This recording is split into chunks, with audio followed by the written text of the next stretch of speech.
So we're going to talk briefly and hopefully succinctly and inspirationally about wisdom, godly wisdom. Okay. Just before we do,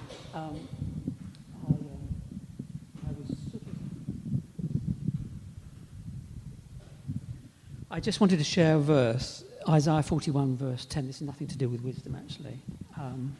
So do not fear, for I am with you. Do not be dismayed, for I am your God. I will strengthen you and help you. I will uphold you with my righteous hand. So this is a command, actually, from the Lord, not to worry, not to be anxious, not to be fearful. And I likened it to having an old car that's got a battery, and the circuitry is not quite right, so the battery runs down. So when you come to start the car, it's flat as a pancake, and it won't work. And anxiety and fear is a little bit like the battery shorting out slightly, and you're using all that energy just to be anxious and afraid, and the Lord doesn't want you to live like that. And I know all of us get anxious and afraid sometimes, and it can shape our lives, and we can be ruled by fear and not love. And if that connects with you, if you're struggling with anxiety and fear, please, we'll love to pray for you afterwards, actually. And it's sometimes you need to keep on at it, because it can be a habit of a lifetime. And very often it's not our own doing. It might be just the way our parents treated us, our experiences in life. So that's aside. So we're going to talk about wisdom in popular culture. Oh, I've got a flick here, haven't I? So I can shoot it. And I think I have to shoot it at you, Jemima, don't I? Is that right? And then there we are. Wisdom in popular culture. I'm going to be very, very quick on this. I got told off by, you can get told off by your wife, can't you? I'm not sure if I tell my wife off much, actually, but anyway, it was about the length of how much content I had in this. So I'm going to be quite brief, otherwise we'll be here until 1, okay? So wisdom in popular culture. I mean, I sort of find it quite hard to think of people out in the media. I think they're really wise people. You know, they're really inspirational, etc. And it seems to have been taking a bit of a back seat. And in our popular culture as well, there's this sort of mindset that the rational mind is at odds with faith, okay, which is absolutely rubbish, actually. And to be scientific, it means that you can't be of faith, and that it's like superstition. And that is sort of played out in popular debate. Some of you may be familiar with Richard Dawkins' writings. He's a very popular scientific writer. He's an atheist. I would say he's an anti-theist as well, so he's got it in for Christians, big time. And what I find quite upsetting is that we as Christians can just let people get on with what they think and believe without challenging it in a debate. And I think we've lost that, actually, in society, to debate things without sort of polarising ourselves. So Richard Dawkins wrote The God Delusion in 2006, and it got nominated as the best book in the British Book Awards, and he was named Author of the Year. So that gives you a sense of where we are from a cultural point of view. And then there was also a book by Christopher Hitchens called God is Not Great, How Religion Poisons Everything. And I was brought up studying. I did biology at A-level, and we were confronted with evolution, not as a theory, but as a fact. And that is actually played out in David Attenborough's stuff. It's sort of like everywhere. So I have a little bit of an issue with that. Particularly, one of my colleagues decided that she wasn't going to follow any belief because she did biology at A-level and she was told about evolution, and everything came from nothing, and then there was a flash of lightning and life started, etc. So it's a serious matter. 1 in 5 Christians don't believe in God, okay? So the fool says in his heart there is no God. So like 20% of the population of Britain are fools then, according to that, which is a bit shocking, really, isn't it? Well, yeah. It depends how you look at this. 22.2 million have no faith, 37%, which is 37% of the population. So, but going back to the rational mind, some of our best scientists have been and are Christians, actually. And there's an interesting, if you read some of the biographies of some of the scientists, their discoveries and breakthroughs are like Holy Spirit inspired. So, a few quotes. It is absurd to complain that it is unthinkable for an unthinkable God to make everything out of nothing, and then to pretend that it's more thinkable that nothing should turn itself into everything. So think about that one. But, that just nails it, really. In terms of logic, in terms of a rational mind. And John Lennox, I must encourage you to read John Lennox, actually. He's so wise. He's a Christian mathematician. And he debates people like Richard Dawkins, and he gets them running around in circles. He more or less says the same thing. People are so desperate to show that the universe created itself from nothing, which seems to be a complete oxymoron. If you say X created Y, we are assuming the existence of X to explain the existence of Y.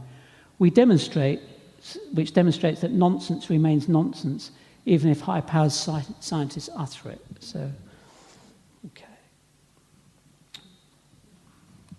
I've got a video here, but I'm not going to show it. This is a comedian who puts it over even more eloquently than John Lennox, so it's worth. Okay.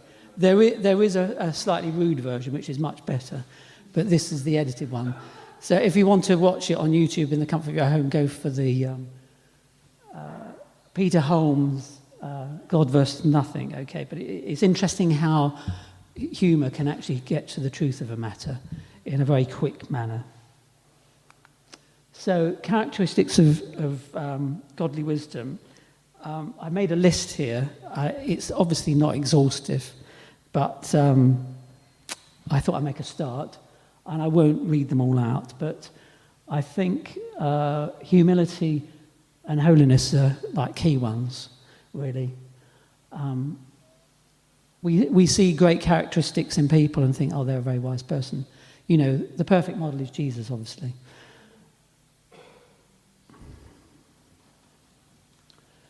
So, wisdom builds the kingdom. This is an interesting one. So, wisdom has built her house. He has hewn out 7 pillars. So that is Proverbs 9, verse 1.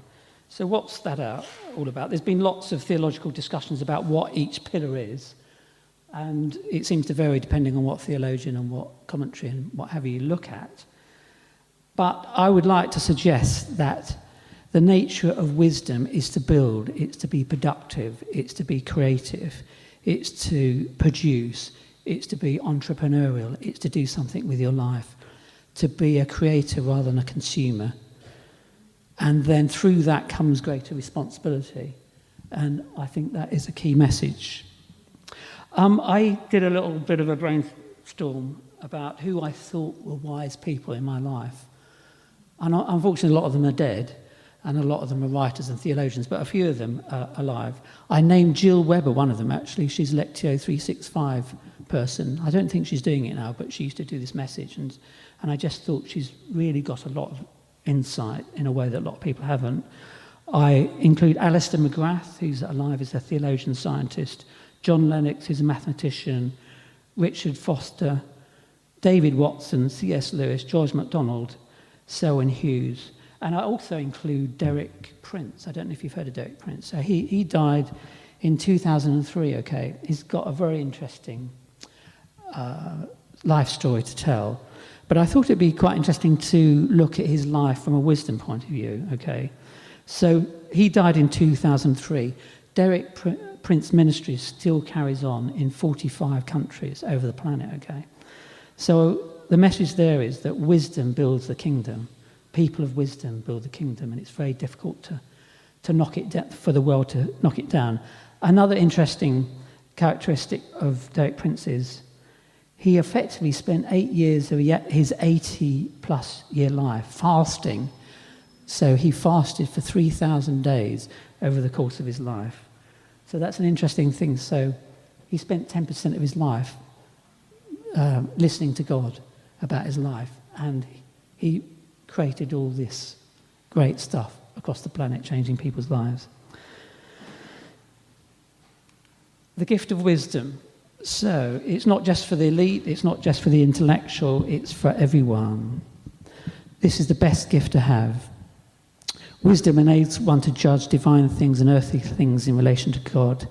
It helps us to see the world and make decisions from God's perspective. So this is a verse from Ephesians. We've already been studying James, where it mentions wisdom is a free gift. I keep asking that the God of our Lord Jesus Christ, the glorious Father, may give you the spirit of wisdom and revelation so that you may know him better. I pray that the eyes of called you, the riches of his... I pray that the eyes of your heart may be enlightened in order that you may know the hope to which he has called you, the riches of his glorious inheritance in his holy people. Okay, so that is the end of part 1.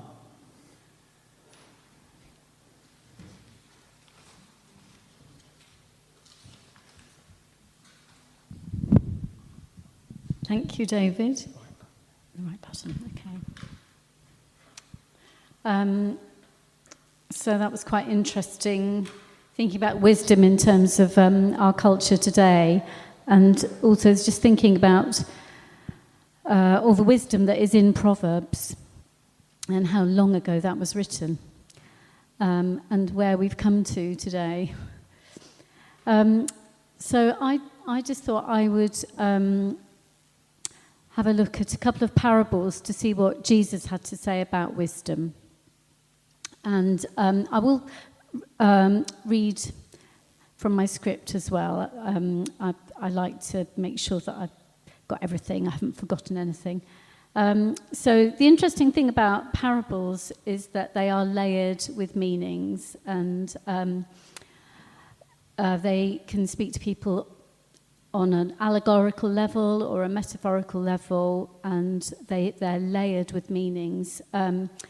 But we are just going to keep it simple for today and just look for the layer of meaning to do with wisdom in 2 of the parables that Jesus said. So the first parable is all about the wise and the foolish. And I just thought that you can't always tell, can you? Just looking at people, who's a wise person and who's a foolish person. And the parable that we are going to look at is the parable of the 10 virgins or bridesmaids. And we're going to look at the difference between a wise and a foolish action. So this is from Matthew 25, verses 1 to 13. I will read it out to you.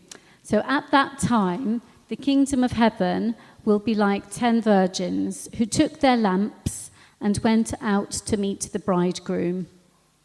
5 of them were foolish and 5 were wise. The foolish ones took their lamps, but did not take any oil with them. The wise ones, however, took oil in jars along with their lamps. And the bridegroom was a long time in coming, and they all became drowsy and fell asleep. At midnight, the cry rang out, "Here's the bridegroom, come out to meet him." Then all the virgins woke up and trimmed their lamps. And the foolish ones said to the wise, "Give us some of your oil, our lamps are going out." And no, they replied, "There may not be enough for both us and you. Instead, go to those who sell oil and buy some for yourselves." But while they were on their way to buy the oil, the bridegroom arrived, and the virgins who were ready went in with him to the wedding banquet, and the door was shut.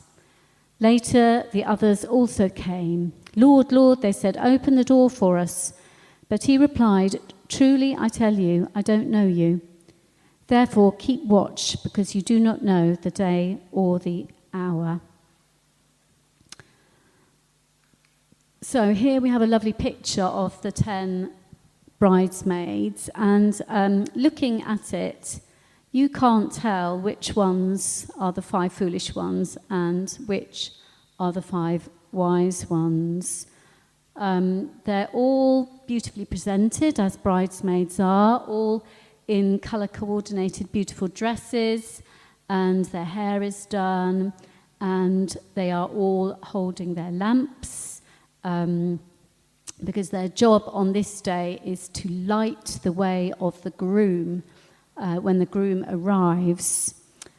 So I just sort of looked quickly at what a bridesmaid is, and traditionally it's a sort of young, pure woman, and they're chosen to assist the bride, and they have quite a responsible job to help with the planning of the wedding and getting ready for the big day, offering emotional support to the bride, helping with the logistical tasks, making sure the bride's needs are met on the wedding day, and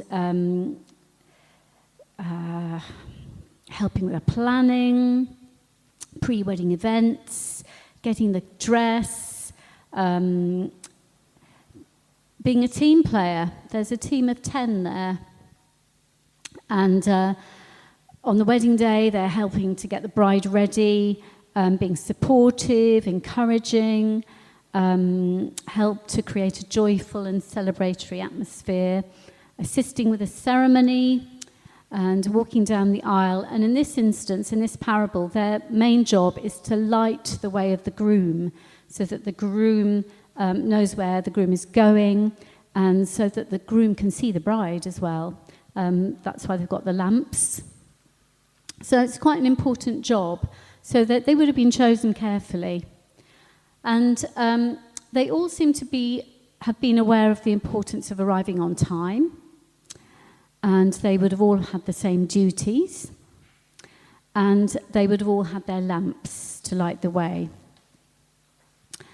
And they wait, and they wait, and night falls, and they light their lamps, and they wait, and they're all excited at the prospect of the wedding. And they waited longer than they thought they were going to have to wait, so they all get a bit tired, and they all fall asleep at the same time, because they're waiting much longer than they expected.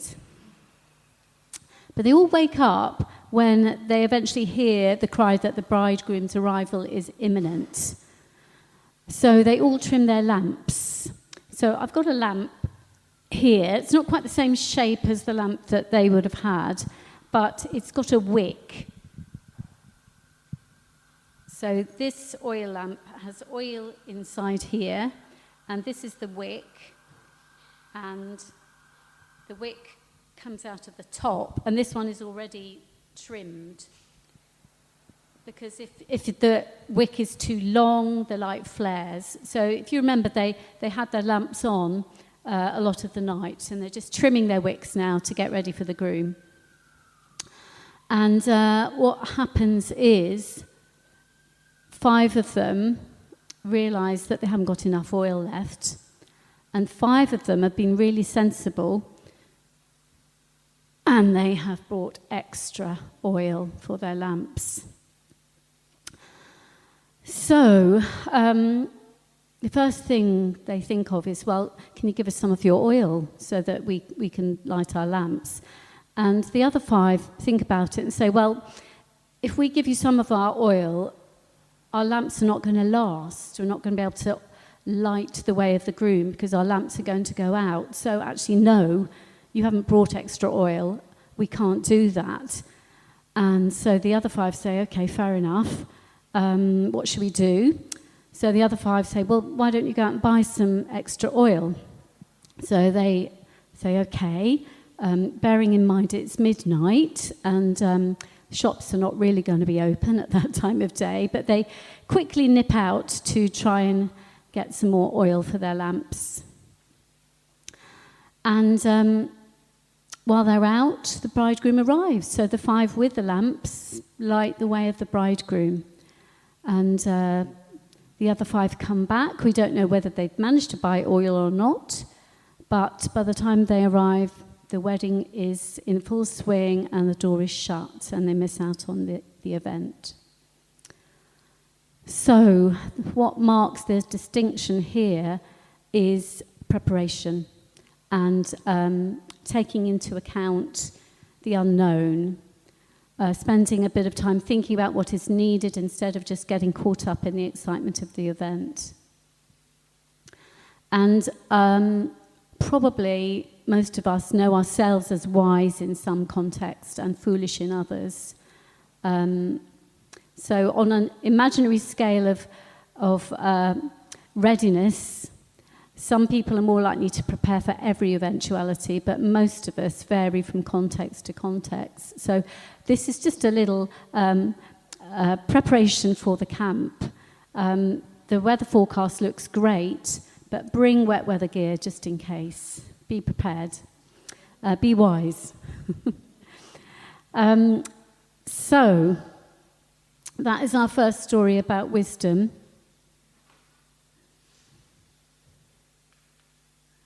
And there we have the lamps. And actually, I was thinking about it. What made the difference was the extra oil. And we could focus on the oil and all the layers of meaning of the oil, but we'll just leave that for now. Ooh.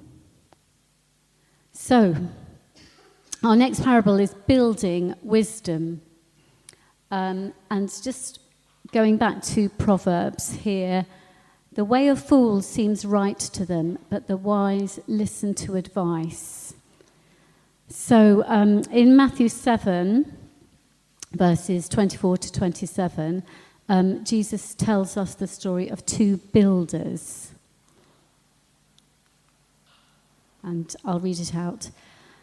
So, the wise and foolish builders.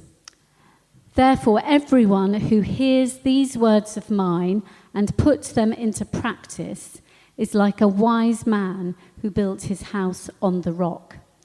The rain came down, the streams rose, and the winds blew and beat against that house.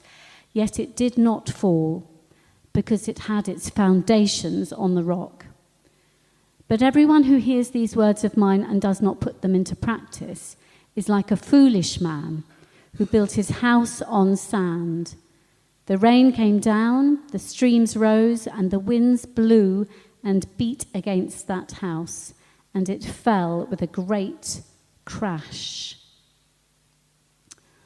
So I just thought it's important to understand the geography and the climate of the time that Jesus was telling this parable. So that part of the world was quite arid and dry, but it could suddenly experience a deluge and sudden flood after a storm, and dry valleys would fill with raging, rising waters very, very quickly. A bit like our climate change, actually, now.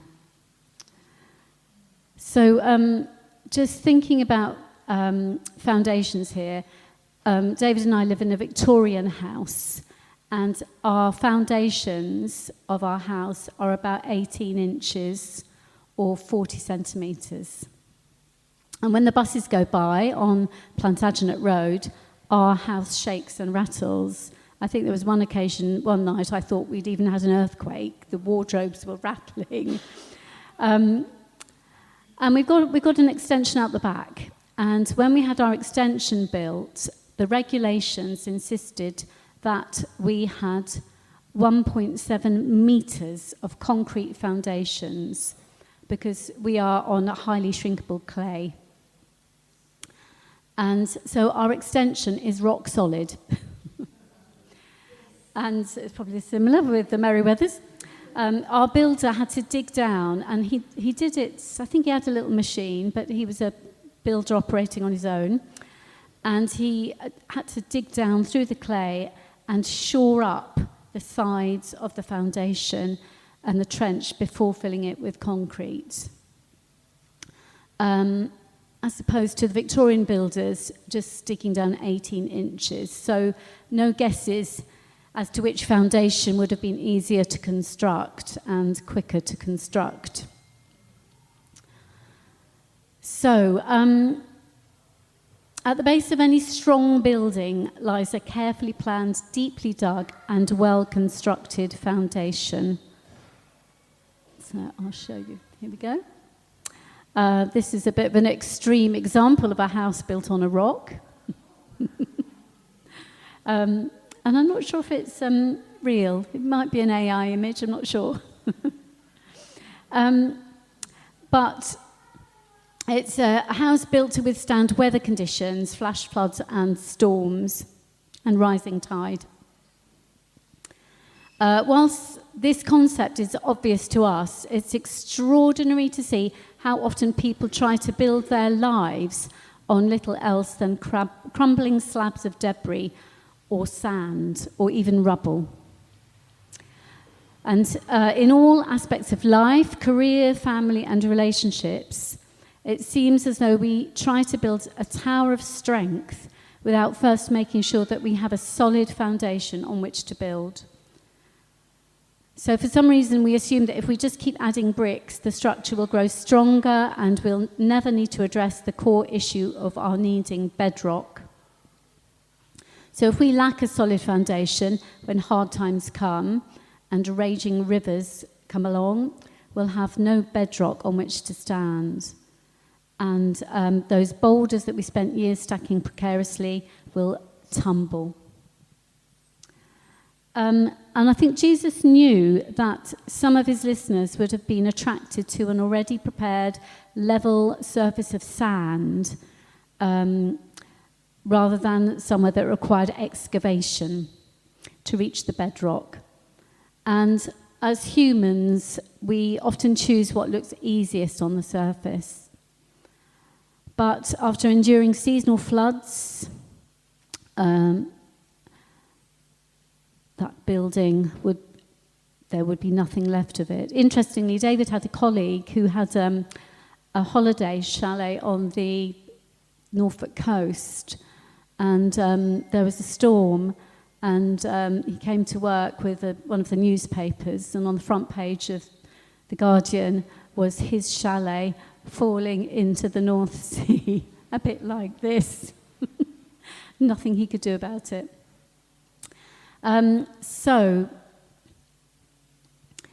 no matter how impressive its structure, and that looks like a lovely chalet building, if you're on unstable shifting sand, you're doomed for destruction. So in Proverbs it says, the tongue of the wise adorns knowledge, but the mouth of the fool gushes folly. And every prudent man acts with knowledge, but a fool displays folly. So, wisdom is achieved by putting in planning and preparation and hard work when faced with easier options. And knowledge is understanding who God is, but wisdom is putting our fear and trust in God.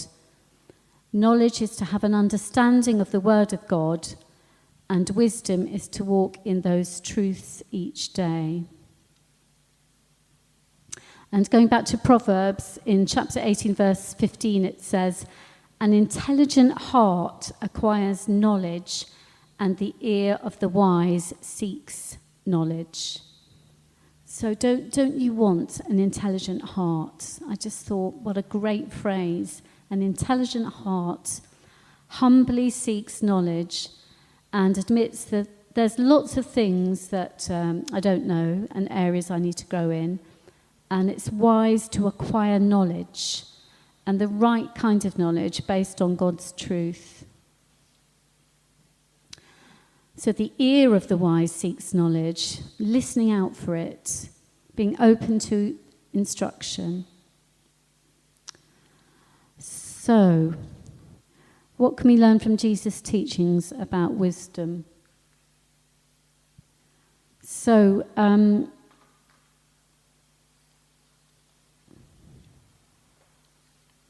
wisdom prepares us for challenges and surprises.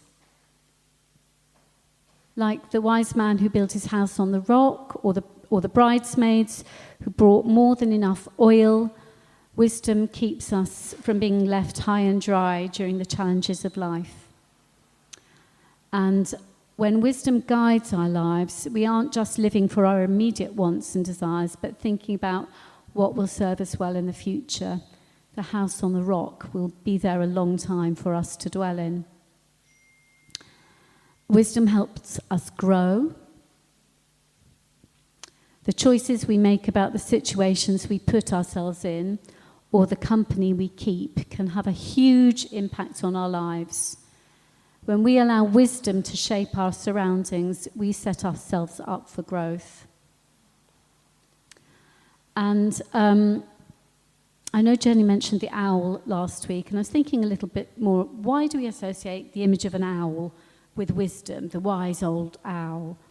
And I think there's two things. One, the owl has these really big eyes, and the owl has a head that can almost go around 365 degrees.